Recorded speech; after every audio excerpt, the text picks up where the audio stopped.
안녕하세요. 저는 4살 아들을 키우고 있는 여자입니다.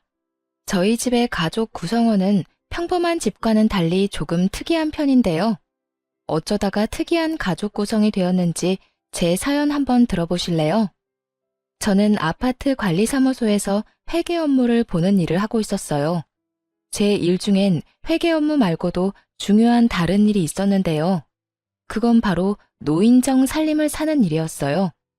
일을 하며 남는 시간엔 아파트에 마련된 노인정에 가서 청소를 돕는다거나 최소한의 구비 물품들을 체크해야 하는 일도 맡아서 하고 있었는데 그곳에서 친하게 지내는 분이 계셨습니다. 그분과 가깝게 지내다 보니 이런저런 이야기를 나누게 되었고 어느 날은 저에게 이런 말씀을 하시더라고요. 아가씨, 내가 아가씨가 아주 마음에 들어서 그러는데 지금 만나는 사람 없으면 내 아들 한번 만나볼래? 네? 아들 분이요? 그래, 우리 아들. 내가 아가씨가 너무 마음에 들어서 그래. 아무리 생각해도 남한테 주기엔 너무 아까워서 그러니까 한번 만나나 봐. 한번 만나보고 영 아니다 싶으면 다신 보지 않아도 되니까. 당시 남자친구가 없었던 저는 그냥 한번 만나나 보자 하는 마음에 남편을 만나게 되었어요. 그렇게 만난 남편은 생각보다 괜찮았고 시모의 응원을 받으며 연애를 시작하게 되었죠. 연애 시절의 남편은 배려심이 깊은 사람으로 보였고 생활력도 강해 보이더라고요. 무엇보다 나를 많이 사랑해주는 모습에 결국 결혼까지 하게 되었습니다. 남편을 만나게 해준 사람이 다름 아닌 시모였던 터라 시모는 저에게 정말 잘해주셨어요. 엄마, 무언가 크게 착각하고 있나 본데 친딸은 나라고 나. 언니가 아니고 나라고요. 아유 정말 누가 친딸인 줄 모르겠다니까. 신우이가 이런 말을 할 정도니 말 다 한 거 아닐까요? 이렇듯 많은 사랑을 받는 만큼 저 역시 시모를 잘 모시며 지냈어요. 시모와 제 사이가 좋다고 신우이가 질투한 것도 아니었어요. 신우이 역시 앞에선 그렇게 말했지만 뒤에선 저에게 엄마에게 잘해주어 고맙다고 늘 말해주는 다정한 시누이였으니까요. 결혼을 하고 난 후에도 계속 일을 하고 있었기에 시모와 전 더욱 자주 긴 시간을 함께 보내곤 했습니다. 그래서 그런지 서로 간의 정이 더 깊어졌고요. 그러던 어느 날 남편이 갑작스럽게 회사를 그만뒀다며 저에게 사업 이야기를 꺼내기 시작하더군요. 여보, 사실 나 저번 주에 회사 그만뒀어. 뭐? 당신 오늘도 출근한다고 나갔었잖아. 출근도 안 하는 사람이 나가서 뭘 한 거야? 아니, 애초에 왜 상의 한마디도 없이 그런 큰 결정을 내린 거야? 그게, 나 사실 사업하고 싶어. 언제까지 월급쟁이 할 수도 없는 노릇이고. 언젠가는 우리 아기도 낳아야 할 거고, 그때 되면 돈도 더 많이 들 건데, 그런 날이 오기 전에 얼른 시작해서 자리 잡고 싶어. 처음엔 많이 당황스러웠어요. 잘 다니던 회사를 상의 한마디도 없이 그만뒀다고 하니 화가 나기도 했고요. 하지만 화가 난다고 화를 내봤자 복직이 되는 것도 아니었기에 저는 최대한 마음을 가라앉히며 남편에게 물었고 남편은 앞으로의 계획을 저에게 털어놓더군요. 저로선 도저히 생각하지도 못한 일이었지만 이왕 저지른 일 되돌릴 수 없으니 이렇게 된 이상 마음이라도 편하게 시작하게 해주자 싶었어요. 대박이 나면 더없이 좋겠지만 그렇지 않다고 해도 좋은 경험을 얻는다고 생각하기로 한 것이었죠. 무슨 말인 줄 알겠어. 그런데 여보, 사업을 한다고 무조건 성공하는 것도 아니고 그러다 혹시나 아니다. 이미 그만뒀는데 어쩌겠어. 이왕 하는 거 열심히 해봐. 고마워. 미리 상의 못한 건 미안해.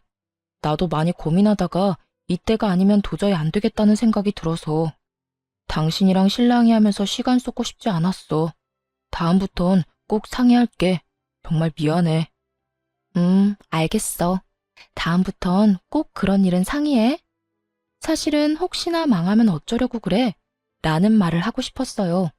하지만 이미 회사는 그만뒀고 남편은 사업을 하겠다는 굳건한 의지를 내비치는 상황에 굳이 그런 불길한 말을 하고 싶지 않더라고요.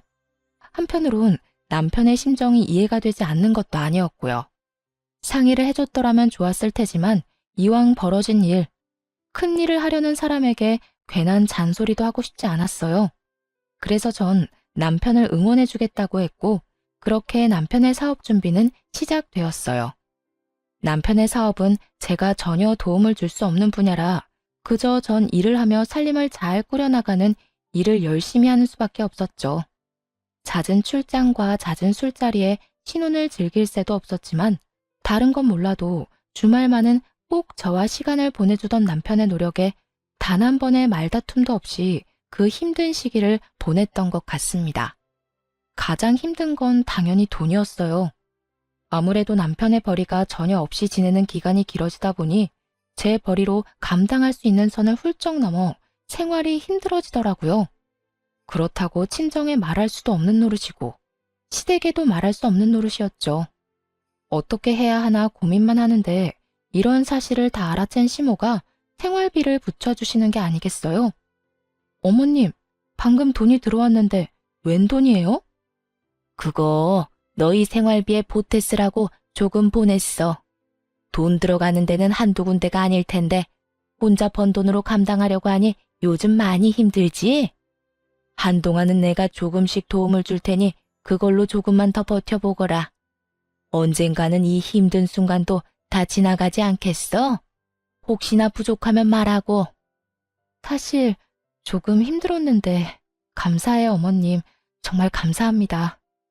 생각 같아선 괜찮다고 하며 돌려드리고 싶었지만 상황이 힘들다 보니 그 말이 차마 나오지 않더라고요.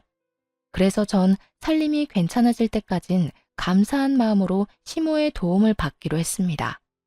그렇게 생활비가 해결됐다 싶었더니 더 큰 일이 저를 기다리고 있더군요. 그건 다름 아닌 남편의 사업 자금이 부족하다는 것이었어요. 남편의 사업은 오픈을 앞두고 큰 돈이 필요한 상황이 생겨버린 것이었죠. 어떻게 해야 할지 모르겠어. 예상치 못한 큰 지출이라 준비한 돈도 없는데. 그렇다고 지금 와서 포기하기엔 너무 아까워. 어떻게 방법이 없을까? 그러게, 일단 생각을 좀 해보자. 둘이 함께 머리 맞대면 어떻게든 해결될 거야. 말은 이렇게 했지만 도저히 해결책이 보이지 않더라고요.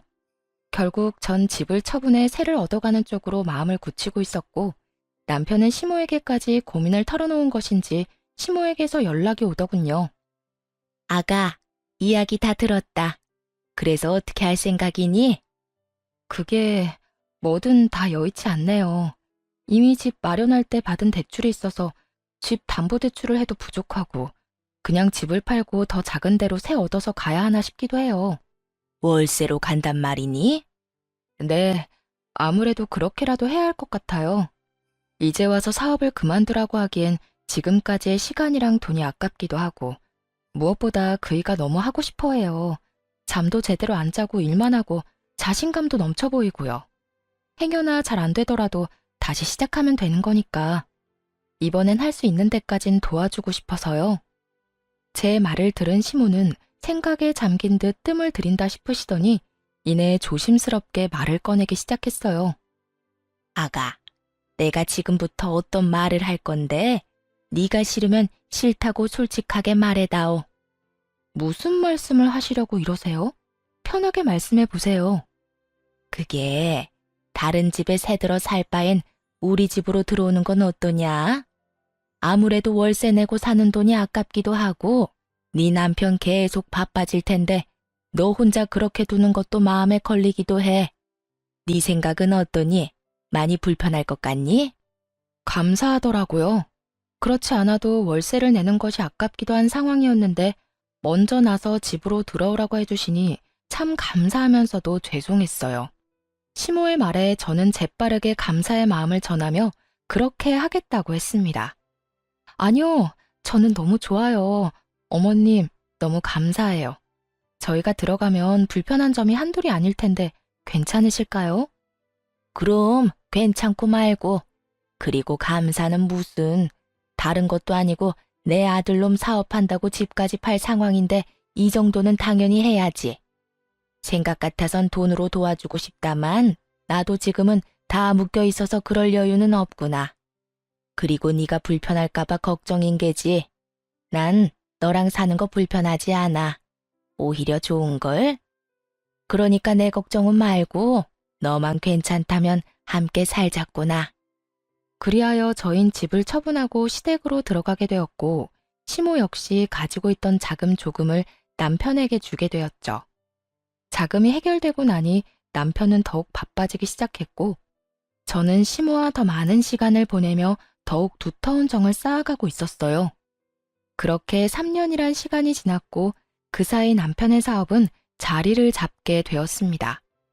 사업이 안정되니 그만큼 벌이도 좋아졌고, 생활비를 넉넉하게 주니 여유로운 생활이 가능해졌죠.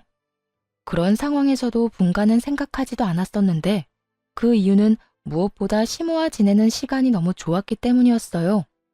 평일엔 바쁜 남편을 대신해 시모와 데이트를 하기도 했고, 주말엔 세 사람이 외식을 하는 그 시간이 너무 행복하더라고요. 그래서 전 분가는 생각지도 않고 지내게 되었고, 행복하게 지내던 어느 날 임신 사실을 알게 되었습니다. 어머님, 저 임신했어요. 오늘 병원 다녀왔는데 6주 됐다고 하더라고요. 뭐? 그게 사실이야? 고생했다, 고생했어. 그래서 요즘 계속 피곤해 보였나 보다. 그런데 혼자 병원에 다녀온 게야? 같이 가자고 했어야지.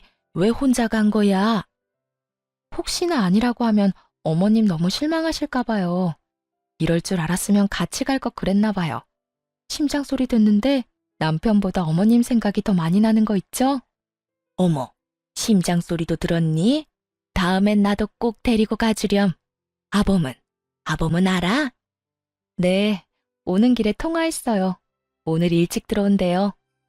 그래. 아주 축하할 일이야. 다시 한번 고생했어, 우리 며느리. 제 임신 소식에 저보다 더 기뻐하는 시모를 보며 제가 다른 건 몰라도 정말 시집 하나는 잘 왔구나 하는 생각마저 들더라고요. 그렇게 저는 더욱 단란한 시간들을 보내게 되었어요. 하지만 어느 가정이나 조금씩의 문제는 다 있듯이 저희 가정에도 조금의 문제는 있었습니다. 그건 다름 아닌 남편이었는데요. 사업이 잘 풀려 여유로운 금전적인 생활과는 달리 남편은 계속 바빴고, 그나마 주말엔 무조건 가족과 시간을 보내주던 남편은 어느 순간부터 그 시간마저도 가정에 양보하지 않더라고요. 사업이 잘 되면 잘 될수록 남편은 주말조차도 일을 한다며 집을 비우는 일이 허다했으니까요. 전 그때까지도 남편이 허튼 짓을 한다고 생각은 전혀 하지 못한 상태였어요. 심지어 제가 임신까지 했으니 그런 쪽으론 전혀 생각지도 못하고 그저 남편을 믿고 아기를 잘 지키는 일에 온 신경을 쏟고 있던 때였어요. 지금 생각하면 제가 참 안일하다 싶기는 한데 그땐 전 미련스럽게도 남편은 믿어 의심치 않았죠. 하지만 이런 저와는 달리 시모는 외박이 잦아지는 남편이 신경 쓰였는지 어느 날은 남편을 불러앉혀 이런 말을 하기 시작하더라고요. 아범, 너 요즘에 왜 이렇게 외박이 잦아? 일이 그렇게 바쁜 게야? 그저 평범한 물음이었지만 시모의 눈빛과 목소리의 톤은 전혀 그렇지 않았습니다. 그게 뭐든 다 꿰뚫고 있다는 눈빛과 꽤 화가 났지만 애써 담담하게 누르고 있는 목소리에 저마저도 압도될 것만 같더군요. 네, 어머니. 일이 안정되긴 했는데 유지하려니까 더 바빠지는 것 같아요. 직원한테 맡기는 것도 한계가 있고 무엇보다 제가 다 확인해야 마음이 편하기도 하고요. 남편은 재빨리 자신의 입장을 설명하며 이때껏 가정의 소홀한 이유를 설명했지만 그것으로 시모의 언짢음은 풀릴 기미가 보이지 않았어요. 아무리 그렇다고 한들 잠은 집에 와서 자거라. 몸 상하는 것도 걱정이지만 네 아내 생각도 걱정이야. 신혼 때부터 지금까지 사업한다는 이유로 가정에 너무 소홀하지 않니? 돈 잘 벌어다 주는 게 다가 아니다. 집에서 가족들하고 시간을 보내야 할 것 아니니? 내가 혜정이랑 결혼한 것도 아니고 남편이랑 보내는 시간보다 시험이랑 보내는 시간이 더 많다는 게 말이 된다고 생각해? 죄송해요. 앞으로 집에 신경 더 쓸게요. 시모의 조용한 핀잔에 남편도 조금은 반성하는 듯 했지만 시모는 그런 남편을 한 번 더 밀어붙이더군요. 나한테 죄송할 게 아니라 네 집사람한테나 미안하게 생각해. 네 일이 누구 덕에 잘 되는지 늘 생각하고 네 집사람한테 고마워하란 말이다. 이제 애도 태어날 건데 어느 정도 자리 잡았으면 욕심 그만 부리고 일보단 가정에 좀 신경 쓰고. 네, 어머니. 여보, 미안해. 앞으로 내가 집에 신경 좀 더 쓸게. 저도 내심 섭섭했던 터라 시모의 이런 조언과 핀잔이 얼마나 고마웠는지 모릅니다. 한 차례 작은 폭풍이 지나고 난 후 남편은 다시 가정에 신경 쓰며 노력했어요. 외박을 하긴 했지만 될 수 있으면 집에서 자려고 노력하더군요.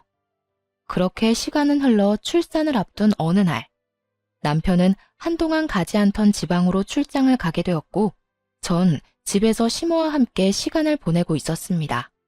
그런데 갑자기 배가 아파지더니 양수가 터져버렸어요. 시모와 전 급하게 병원에 가게 되었고, 7시간의 산통을 맛보고 세상에서 가장 귀한 아들을 품에 안게 되었습니다. 지방에서 오기에 충분한 시간인데도 불구하고 출산을 하고 병실로 옮겨져 어느 정도 정신을 차릴 때까지도 남편은 오지 않더라고요. 어머님, 아직 안 왔어요? 응, 이 녀석 전화도 받지 않는구나. 내 이 녀석을 그냥 금방 온다고 한 지가 언젠데 아직까지 소식도 없는 게야. 오기만 해. 내가 이 녀석 가만두지 않을 거니까. 어머님, 진정하세요. 오고 있는 중이겠죠. 운전 중이라 전화 못 받는 걸 거예요.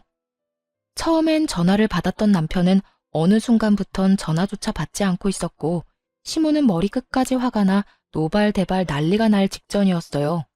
저 역시 남편에게 섭섭한 마음이 들긴 했지만 시모가 저렇게 화를 내니 같이 화를 낼 순 없는 노릇이었죠. 시모는 쉴 새 없이 남편에게 전화를 하고 있었고, 그런 시모는 친정 부모님까지 나서 진정시키기 시작했어요. 사돈, 우리 사위 열심히 오는 중일 겁니다. 그러니 이제 그만 전화하시고 조금 앉으세요. 아까부터 계속 서 계셨잖아요. 이러다 방금 출산한 저희 딸 옆에 사돈까지 누우실까봐 제가 걱정이 다 됩니다. 그래요, 사돈. 가까운 곳도 아니고 지방에서 일 보다가 오는 길이라고 하니 좀 더 걸리나 봅니다. 그러니 진정하시고 좀 앉으세요. 조금 쉬시다가 우리 손주 보러 가셔야지요. 이렇게 부모님까지 말리고 나서자 시모는 남편을 대신해 다시 한번 미안하다는 말을 전하며 애써 화를 누르는 듯 했어요. 지금 보러 가셔도 될 거예요. 다들 눈에 넣어도 안 아픈 손주 보시고 집에 가셔서 쉬세요. 전 혼자 있어도 돼요. 아니야. 내가 아범 올 때까지 곁에 있으마. 먼저 들어가 보세요. 제가 제 아들놈 올 때까지 여기 있을게요.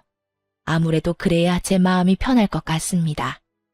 시모의 말에 친정 부모님은 내일 다시 오겠다고 하며 돌아가셨고, 시모는 그런 부모님을 배웅하고 오겠다며 병실을 나섰어요. 그때까지만 해도 남편이 금방 올 줄 알았기에 마음 편하신 대로 하라고 했던 것인데, 금방 오겠다고 하던 남편은 아무리 기다려도 오지 않았고, 날을 넘긴 새벽녘에서야 모습을 드러내더군요. 조용히 그리고 조심스럽게 문을 열고 들어오던 남편을 본 시모는 그 자리에서 벼락 같은 호통을 치며 화를 내기 시작했어요. 너 이 녀석! 금방 온다는 녀석이 이제서야 와? 네가 그러고도 남편인 게야. 다른 날도 아니고 네 마누라가 네 새끼 낳느라 생사가 오가는 순간에 넌 뭐하다 이제야 온 게야? 전화는 왜 안 받고? 그딴 식으로 전화 다 무시할 거면 전화기는 왜 들고 다니는 게야? 시모의 호통에 남편은 고개를 푹 숙이더니 변명을 해대기 시작하더군요. 그게 전화 받고 급하게 오는 길에 졸음운전을 했어요. 그동안 피로가 쌓이긴 했는지 마음은 급해 죽겠는데 그 와중에 살짝 존 모양이더라고요. 전 그냥 눈만 감았다 떴는데 앞에 화물차가 서 있는 걸 보고 이대로는 안 되겠다 싶어서 쉼터에서 잠시 눈만 붙이고 출발한다는 게 이렇게 늦었어요. 죄송해요. 미안해, 여보. 내가 참 너무 미안하다. 그간 남편이 얼마나 치열하게 살아왔는지 누구보다 더 잘 알던 터라 시모와 저는 그런 남편에게 더는 아무 말도 할 수가 없더라고요. 화가 나지도 않았고요. 물론 섭섭한 마음이야 있었지만 이렇게 무사히 온 것만 해도 다행이라고 생각하며 앞으론 태어난 아들과 함께 더 큰 행복이 가득한 날이 기다리고 있을 거라 믿어 의심치 않았습니다. 하지만 이런 제 확신을 비웃기라도 하는 듯 남편은 가정에 더욱 소홀해지더군요. 저에게도 더는 다정하게 대하지도 않았고요. 심지어 아들에게마저도 애정이 없는 남편을 보며 참 생각이 많아지더군요. 그렇게 생각은 많아지고 남편에 대해 다시 생각해보게 되던 어느 날, 일은 터지고야 말았습니다. 그날도 아기가 있는 집은 다들 그렇듯 아들의 울음소리로 시끄러웠고, 전 그런 아들을 달래며 불편한 것이 무엇인지 찾고 있었어요.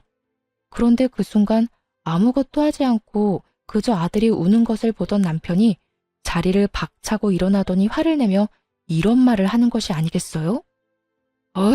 시끄러워. 도저히 시끄러워서 집에선 쉴 수가 없어. 시끄럽다니. 당신 자식 우는 소리를 시끄럽다고 하면 어떻게 해? 그리고 아기가 우는 게 당연하지. 매번 생글생글 웃기만 하면 그게 정상이야? 그거야말로 이상한 거라고. 우는 건 아기들이 하는 일종의 표현이야. 아무리 그래도 너무하잖아. 모처럼 집에서 좀 쉬려고 해도 쟤 때문에 도무지 쉴 수가 없다고. 쟤? 우리 아들이 남이야? 쟤, 얘라고 하게? 당신 정말 왜 그래? 요즘 왜 이렇게 예민한 거냐고. 나한테는 그렇다 쳐도 당신 아들한테까지 그렇게 예민하게 구는 이유가 뭔데? 시끄러우니까 시끄럽다는 건데 뭐가 예민하다는 거야? 시끄러워. 차라리 회사에서 일을 하는 게 더 낫겠다. 처음이었어요. 남편과 언성을 높여가며 싸운 일 말이에요. 저는 화를 내는 남편이 도저히 이해가 되지 않았어요. 우는 소리가 시끄럽고 듣기 싫을 수는 있다고 하나 아기 우는 것은 당연하였고 남도 아닌 자기 자식인데 저렇게까지 예, 제 하며 화를 낼 일은 아니라고 생각했으니까요. 여기까지만 해도 이해가 되지 않는데 남편은 기어코 짐까지 싸 회사에서 지낸다며 집을 나가버리더군요. 그런 남편을 시모가 붙잡아 이야기를 나누어 보려고 했지만 시모의 말도 무시한 채 그대로 집을 나가버리더군요. 너 지금 이게 뭐 하는 짓이야? 승준이가 남의 새끼야? 어떻게 네 새끼한테 그딴 식으로 굴 수 있단 말이야? 그리고 네 마누라한테는 어떻고? 네가 이렇게까지 잘된 게 누구 덕인데? 제가 잘된 건 제가 죽을 만큼 노력했기 때문이에요. 그 누구의 덕도 아닌 다 제가 노력한 만큼 잘된 거라고요. 그러니까 어머니도 그만 좀 하세요. 저도 좀 쉬고 싶다고요. 평소 시모의 말이라면 끔뻑 죽던 남편이었는데 시모에게 고함을 치며 화를 내더군요. 그런 남편의 모습에 시모도 많이 놀란 듯 남편을 잡은 손을 힘없이 떨궈버리더라고요. 그렇게 집을 나가버린 남편은 3일째 집으로 돌아오지 않고 있었고 시모는 도저히 안 되겠다 싶으셨는지 저에게 남편의 회사로 가보자고 하더군요. 저 역시 가만히 손 놓고 있을 문제는 아니라고 생각했던 터라 아들을 친정에 맡기고 함께 회사로 가게 되었죠. 남편의 회사로 찾아가니 남편이 자리에 없어 직원에게 물어보니 아마 회사 근처 고급 일식당에 있을 거라고 하더군요. 식사 시간이 아닐 때라 조금 의아하긴 했지만 저와 시모는 일단 식당으로 가게 되었죠. 혹시나 거래처 사람을 만나 중요한 이야기를 나누고 있으면 어떻게 하지? 하는 우려와 함께 말이죠. 하지만 이런 저의 우려와는 달리 룸에서 나오는 남편의 곁엔 젊은 여자가 자리하고 있더군요. 남편은 다른 여성과 어깨를 두르고 있었고 그 여성은 남편의 품에 기대며 치맛자락을 정리하면서 룸에서 나오고 있었습니다. 더 충격적인 건 상간녀의 정체였습니다. 사업이 자리를 잡고 바빠질 시기에 제가 면접을 직접 봐서 뽑았던 30대도 되지 않은 격리 겸 비서였기 때문이었죠. 제 손으로 남편의 상간녀가 될 사람을 회사에 넣었다니 충격이 클 수밖에 없었죠. 오빠, 이제 회사 들어가야 하는 거야? 나 좀 피곤한데 그냥 쉬면 안 되나? 안 되긴 왜 안 돼. 피곤하면 쉬어야지. 집에 데려다 줄 테니까 집에서 좀 쉬고 있어. 급한 일만 마무리하고 갈 테니까. 정말? 그래주면 나야 고맙지. 별것이 다 고맙다. 이런 걸로 고마워하지 마. 앞으론 이 모든 게 당연해질 테니까 지금부터 적응하라고. 우리 오빠 최고야. 얼른 이혼하고 내 남자 됐으면 좋겠다. 언뜻 들리는 두 사람의 대화로 남편의 외도가 확실해지는 순간 저는 믿을 수 없는 현실에 그 자리에서 굳어버렸고, 시모는 그대로 남편에게 다가가 아무 말도 없이 남편의 얼굴을 향해 손을 올렸습니다. 남편은 많이 당황한 듯 아무 말도 못하고 맞은 볼만 어루만지고 있었고, 상황 파악이 되지 않은 상간녀가 시모를 밀치며 화를 내더군요. 할머니, 미쳤어요? 누군데 감히 우리 오빠 뺨을 때리는 거예요? 이 할머니 미쳤나 봐. 오빠, 괜찮아? 상간녀의 행동에 시모는 바닥에 고꾸라져 버렸고, 그 모습을 본 저는 그대로 상간녀에게 달려가 상간녀를 있는 힘껏 밀어버리고 시모를 일으켰어요. 그런데 시모가 바닥에 고꾸라졌을 때는 미동도 없던 남편놈이 제가 상간녀를 밀어버리자 급하게 달려나가 상간녀를 구해주더군요. 시모는 그 모습을 보고 한장하는 얼굴로 고함을 질렀어요. 너, 이 애미가 쓰러지는 건 네 눈에 보이지 않는 거냐? 어머니, 그게 아니라. 난 지금 이 순간부터 네 어미 아니다. 그런 줄 알고 네 옆에 그 멍청한 년이나 챙기거라. 시모는 그대로 저를 데리고 집으로 돌아와 버렸고, 얼마 지나지 않자 남편도 상간녀를 데리고 집으로 들어오더군요. 그리곤 시모 앞에 나란히 무릎을 꿇고 앉아 상황을 설명하기 시작했어요. 이런 와중에도 저에겐 미안한 기색 하나 없이 저를 아예 없는 사람 취급하는 남편을 보며 정말 오만정이 다 떨어지더군요. 어머니, 저 이 여자랑 살고 싶습니다. 더는 집사람이랑 사는 것도 싫고 사랑하지도 않아요. 사랑하지도 않는 사람이랑 계속 살아서 뭐 하겠어요? 서로 상처만 될 뿐이지. 그러니까 저 이 사람이랑 살게 해주세요. 너 지금 그걸 말이라고 짓거리는 게야? 너 승준이 아빠다. 승준이 아직 돌도 안 지났어. 그런데 이혼을 하고 싶어? 다른 여자랑 살고 싶다고? 가만. 그러면 너 혹시 승준이 태어나던 날도 전현이랑 있다가 늦은 게야? 아, 네, 맞아요. 제 핏줄이 태어나는 순간보다 이 여자랑 있는 순간이 더 소중하고 좋아서 같이 있다 보니 늦었어요. 사실은 가고 싶지도 않았다고요. 실수로 아차 하는 순간에 가진 악이 무슨 애정이 있겠어요? 저요, 승준이 가지고 싶지도 않았다고요. 어머니는 어떨지 몰라도 저한텐 승준이는요, 제 이혼의 발목을 잡은 짐덩어리일 뿐이에요. 설마 했는데 그 설마가 사람을 잡더라고요.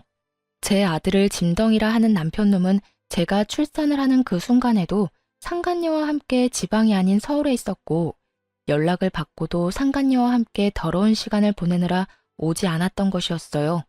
그때부터, 아니 그 전부터 이미 남편은 저와 아들이 아닌 상간녀에게 온 마음이 떠난 후였던 것이었죠. 제 핏줄을 짐덩어리라고 칭하는 남편을 보며 시모는 분노에 담은 큰 웃음을 터뜨렸고, 남편은 아랑곳하지 않고 단호하게 저와의 이혼을 말하기 시작했어요. 짐덩어리? 그게 네 진심인 거야? 정녕 네 아들을, 세상에서 하나뿐인 네 아들을 짐덩이라고 생각하는 거냐고 묻고 있어. 네, 어머니. 저한텐 하나뿐인 아들도 그저 짐덩이일 뿐이에요. 그만큼 이 여자 사랑한다고요. 그러니까 어머니도 집사람이랑 승준이한테 정 그만 주시고 이 여자 좀 받아주세요. 남편은 흔들림 없는 눈빛으로 시모를 바라보고 있었고, 시모 역시 남편을 냉정하게 바라보고 있더군요. 그런 두 사람의 모습을 보던 상간녀는 감히 본인이 끼어도 되는 자리라 생각했는지 시모에게 애원을 하기 시작했고요. 어머님, 아까는 죄송했어요. 오빠 어머니인 줄 모르고 왜 이상한 사람이 와서 행패를 부린다고 생각했어요. 어디 다치신 곳은 없으시죠? 상간녀의 물음에 시모는 대답 대신 매서운 눈빛으로 노려봤고, 상간녀는 시모의 눈을 피하지도 않고 말을 이어나가더군요. 저 마냥 예쁘게 보이지 않는다는 거 잘 알아요. 그런데 저 진짜 오빠 사랑하거든요. 그러니까 저 좀 받아주시면 안 될까요? 제가 어머니 정말 잘 모시고 아기도 빨리 가져서 손주 빨리 안겨드릴게요. 저 가정교육도 잘 받아서 음식도 잘하고요. 내조도 저 여자보다 잘할 자신 있어요. 아, 참나. 가정교육을 잘 받았다는 년이 남의 남편이랑 이딴 짓을 저질러? 도대체 어떤 가정교육을 받으면 외도나 저지르면서 조강지쳐 쫓아낼 생각을 한다니 말이야. 어머님, 그 점은 저도 유감이긴 한데, 그래도 너무 사랑하는 거 어떻게 하겠어요. 자식 이기는 부모 없다고 어머님이 이해해 주세요. 제가 잘할게요. 그 입 다물지 못해? 누가 네 어머님이야? 네가 여기서 말할 처지나 된다고 생각하고 말을 하는 게야? 이 자리가 어떤 자리인 줄 알고 감히 말을 섞으려 들어? 시모의 호통에 상간녀는 고개를 숙이며 입을 다물었고 시모는 거친 숨을 내쉬더니 저에게 물어왔습니다. 아가, 아니, 혜정아, 네 생각은 어떻니? 앞으로 어떻게 했으면 좋겠어? 전 이혼하려고요. 서로 저렇게 죽고 못 사는 사이라고 하는데 이혼하는 게 맞는 것 같아요. 승준이가 마음에 걸리기도 하지만 승준이를 짐덩어리라고 하는 사람을 계속 제 아들 아빠로 살게 하는 건 저 역시 소름 끼치게 싫어서요. 전 이미 정이 떨어질 대로 떨어진 상태였고 무엇보다 제 아들을 저딴 식으로 취급하는 남자와 더는 한 집에서 같은 공기를 쉰다는 것 자체가 구역질이 나는 지경이었습니다. 그래서 저 역시 이혼을 하겠다고 단호하게 말했고 제 말에 시모는 다 맞는다는 듯 고개를 끄덕이더군요. 내 생각도 같다. 저런 인간 같지도 않은 쓰레기를 귀한 승준이와 네 곁에 계속 두는 거 나도 싫다. 두 사람 이혼하거라. 대신 넌 앞으로 승준이 2번 다시 보지 않겠다는 각서 쓰거라. 아들에게 손톱만큼도 애정이 없던 남편은 시모의 말이 떨어지자마자 이게 웬 떡이냐는 표정으로 웃으며 각서를 쓰더군요. 자식 버리는 부모의 표정이 너무 티없이 밝아 참 어이가 없으면서도 허망하더군요. 저런 인간도 남편이라고, 아기 아빠라고 같이 살았으니 말이죠. 그렇게 전 비교적 빠르게 이혼을 하게 되었습니다. 재산 분할 위자료는 다 저에게 좋은 쪽으로 끝이 났고 상간녀에게도 위자료를 받았어요. 그것 역시 전 남편의 지갑에서 나온 돈이었겠지만요. 여러모로 저에게 유리한 이혼이었는데 이혼을 하고 나니 저에겐 더 큰 재산이 기다리고 있더라고요. 이거 받거라. 이건 그놈 사업 시작할 때 집 팔아 투자한 돈이랑 내가 투자한 돈 넣은 통장이고 이건 내 재산 관리하는 분 명함이다. 알고 보니 시모는 저희가 집을 팔아 합가를 할 당시 저도 모르게 전 남편에게 각서를 쓰게 했다고 하더군요. 시모나 제가 원할 시엔 시모가 투자한 돈을 비롯해 집을 팔아 투자한 사업 자금을 다시 반환한다는 각서 말이죠. 아파트를 팔아 투자한 돈은 반환 시점의 시세에 맞춰 반환하되 시세가 투자할 시점보다 낮을 시엔 투자금만 반환한다는 내용도 넣었다고 하셨고요. 어떻게 되든 제가 손해보는 일은 없도록 하신 것이었죠. 시모는 저의 이혼이 마무리될 때쯤 변호사까지 선임해 그 돈을 다 받아왔다고 하더라고요. 어머님, 돈은 알겠는데 명함은 왜 주시는 거예요? 내 남은 재산 다 너한테 넘기려고 한다. 내가 하려고 하니 너무 복잡하기도 하고 네가 나서서 작성해야 하는 서류도 많다고 하니 네가 직접 만나서 정리 좀 해. 아무래도 늙은 나보다 젊은 네가 나서면 더 빨리 일 처리가 되지 않겠어? 통장에 찍힌 금액만 해도 놀라운데 시모의 재산까지 준다고 하니 멍하더라고요. 단 한 번도 생각해 본 적 없는 금액이었으니까요. 전 가까스로 정신을 차리고 시모에게 언제부터 이런 계획을 세운 것인지 물어봤어요. 어머님, 언제 이런 걸 다 준비하셨어요? 진작 다 이렇게 하려고 했던 거였어. 투자금 회수는 그놈이 그딴 짓을 저질러서 다 뺏어온 거였지만 내 재산은 너하고 우리 딸한테 주려고 했었어. 그 시기를 앞당긴 것뿐이었지. 내가 늘 말했지? 너도 내 딸이라고. 내 딸이 돌도 안 된 아들을 혼자 데리고 살아야 하는데 이 정도도 부족하단다. 아무리 그렇다고 한들 너무 가분한 금액이란 생각이 들더라고요. 받은 위자료도 있고 재산 분할도 잘 받았던 터라 더는 시모에게 손을 벌리고 싶지도 않았고요. 어머님, 아무리 그래도 이건 너무 많아요. 전 아파트 처분한 돈 중에 제 몫만 나눠받아도 충분해요. 나머진 어머님 노후자금 하세요. 전 제 몫을 뺀 나머지는 받지 않겠다고 했고 시모는 한사코 제 손에 통장을 쥐어주시며 이렇게 말씀하시더군요. 노후 자금은 따로 마련해 놨어. 그러니까 그냥 다 바꿔라. 이혼하기 전에 다 넘겨주면 그놈이 또 이혼 안 한다고 난리 부릴까봐 지금에서야 준단다. 투자금 회수한 것도 내가 다시 돌려줄 거라고 믿어 의심치 않던 눈치던데 어림도 없는 소리지. 그 사람이 가만히 있지 않을 텐데요. 이 사실을 다 알게 되면 분명 어머님 찾아가서 난리를 부릴 거예요. 난리를 부리고도 남을 사람이었죠. 여자 때문에 조강지쳐도 아들도 다 버린 놈인데 그 큰돈 앞에선 어떻게 변해버릴지는 아무도 모르는 일이니까요. 시모는 이런 제 우려는 걱정도 하지 말라는 듯 살짝 미소를 지으며 저에게 이렇게 말했습니다. 그런 걱정은 하지도 마라. 집도 내놨어. 아예 찾아오지도 못하게 그놈 모르는 곳으로 이사할 거다. 그러니 너도 다신 찾아오지도 못하게 멀리 이사하거라. 그리고 그 돈은 꼭 받아. 내가 훗날 필요하면 말할 테니 그때나 용돈이나 좀 주려무나. 내가 가지고 있으면 다 그놈 몫이 될 건데 나는 그 꼴 못 본다. 알겠지? 그래도 어머님, 너무 많아요. 살아봐라. 이 돈이 많은지 내 재산이 많은지. 사람 앞일 모르는 거라고 언제 어디서 큰 돈이 필요할 줄 누가 알겠어. 그러니 살 날 많이 남은 넌 잔말 말고 받아. 이렇게까지 하는데 어쩔 도리가 없더라고요. 잘 가지고 있다 훗날 필요하실 때 다시 돌려드리면 되겠다 하는 생각이 들기도 했고요. 어찌되었든 전 시모와 연을 끊지 않고 가깝게 지낼 계획이었거든요. 결국 전 돈을 비롯해 나머지 재산도 정리해 넘겨받게 되었습니다. 그 후 모든 사실을 한 전 남편이 제가 잠시 친정에 머물고 있다는 사실을 알고 친정으로 와 울고불고 하며 매달리기 시작하더군요. 여보, 나 많이 원망했지? 내가 미안해. 당신 같은 여자가 어디 있다고 내가 미쳤었어. 이제 와서 반성이란 걸 하는 거야? 내 마음에 대못이란 대못은 다 박아놓고선 이제 와서 뭐? 미안? 미쳤었다고?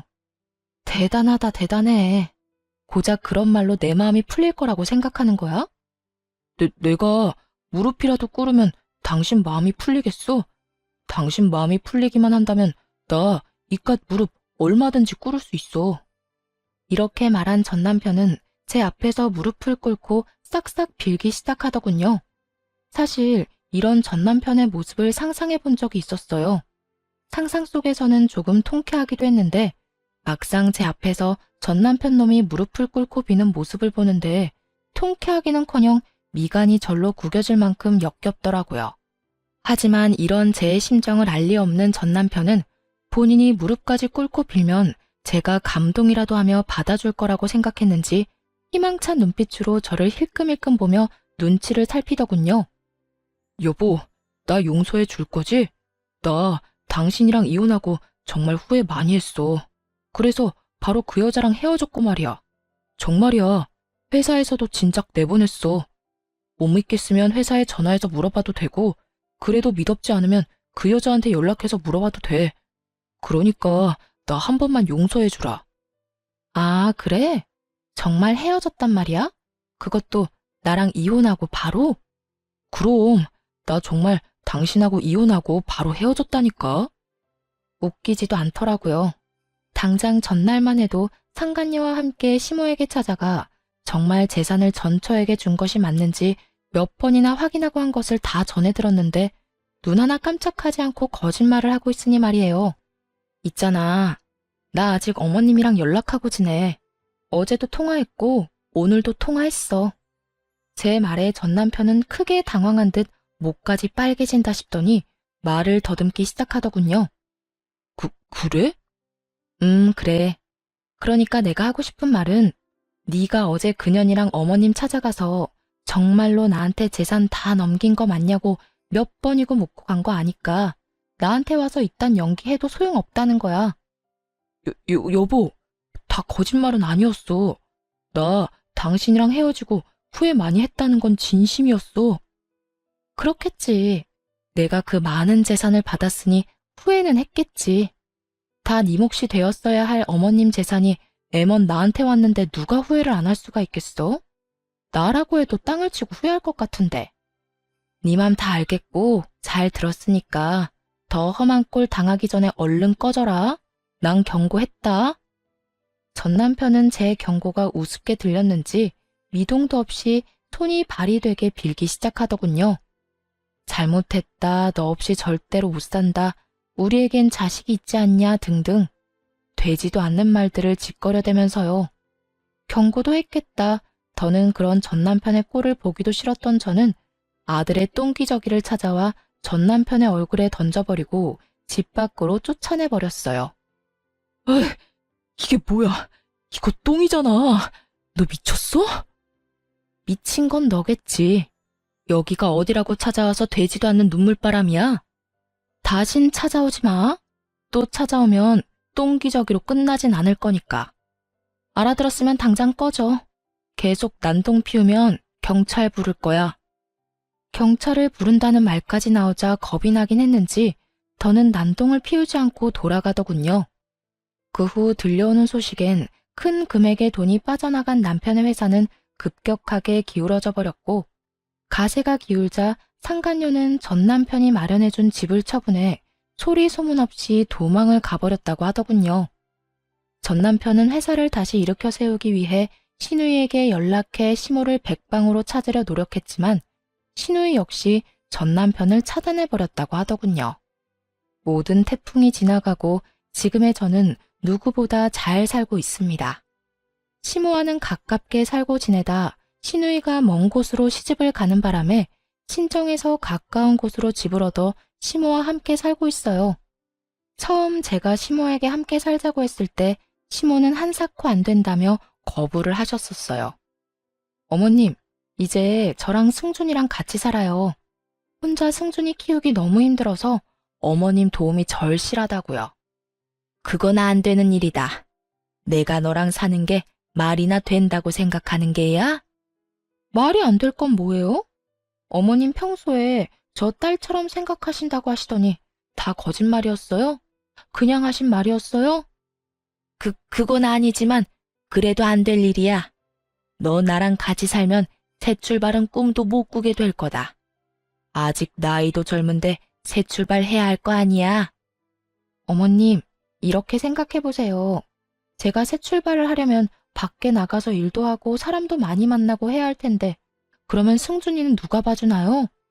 전 친정 부모님들 못 믿어요. 죄송한 말이긴 하지만 친정 부모님보단 어머님이 더 신뢰가 간다고요. 승준이도 어머님을 더 좋아하기도 하고요. 그러니까 그렇게 바라시는 제 새 출발을 위해서라도 함께 살아주세요. 네? 제 말에 시모는 눈물까지 글썽이며 제 손을 잡아주시더라고요. 그러면서 이렇게 말씀하셨어요. 넌 어떻게 돼 내가 그런 생각을 하는 게야. 나는 널 볼 면목이 없는데 넌 어째서 나한테 이렇게까지 하냔 말이야. 나 때문에 네 인생이 망해버린 것 같아서 널 볼 때마다 내가 너무 미안한데 네가 그렇게 말하면 내가 같이 살 수밖에 없지 않니? 어머님, 제 인생 안 망했어요. 그저 이혼만 했을 뿐이에요. 그까짓 이혼이 뭐라고 제 인생을 감히 망치겠어요? 그리고요, 이혼은 했지만 엄마 같은 어머님도 제 곁에 계시게 됐고 무엇보다 우리 승준이를 얻게 되었잖아요. 그거면 됐어요, 전. 그러니까 저랑 같이 살아주세요. 제가 정말 마음이 편치 않아서 그래요. 고맙다, 고마워. 아니에요. 제가 더 감사해요. 시모는 끝까지 우기고 드는 제 뜻을 결국 받아주셨고, 결국 저희 집 가족 구성원은 시모와 저, 그리고 아들이 되어버린 것입니다. 조금은 특별한 가족 구성원이 된 지도 꽤 시간이 흘렀네요. 잘 먹고 잘 우는 것이 일이던 제 아들은 벌써 4살이 되었거든요. 다행스럽게도 아들은 아빠의 빈자리가 느껴지지 않을 만큼 밝고 사랑스럽게 자라고 있어요. 시모와 전 여전히 사이가 좋고 요즘엔 어머님이란 호칭 대신 엄마라는 호칭으로 부르고 있을 만큼 더욱 가깝게 지내고 있답니다. 처음 엄마를 모시고 산다고 했을 때 친정 부모님께서 선뜻 그렇게 하라고 하신 것은 아니었어요. 하지만 엄마가 저에게 어떻게 하는지를 누구보다 가까이에서 봤던 터라 짧은 고민 후 저의 뜻대로 하라고 해주시더라고요. 지금은 저희 관계를 인정해 주시는 것을 넘어 함께 시간을 보내는 일도 많아요. 이렇듯 저는 특별한 가정 속에서 행복한 삶을 보내고 있습니다. 앞으로도 저는 특별한 인연으로 생긴 엄마와 함께 아들을 잘 키우며 행복하게 살아가 보려고요. 제 사연은 여기서 끝이 났습니다. 긴 저의 과거 이야기를 들어주신 모든 분 감사드립니다.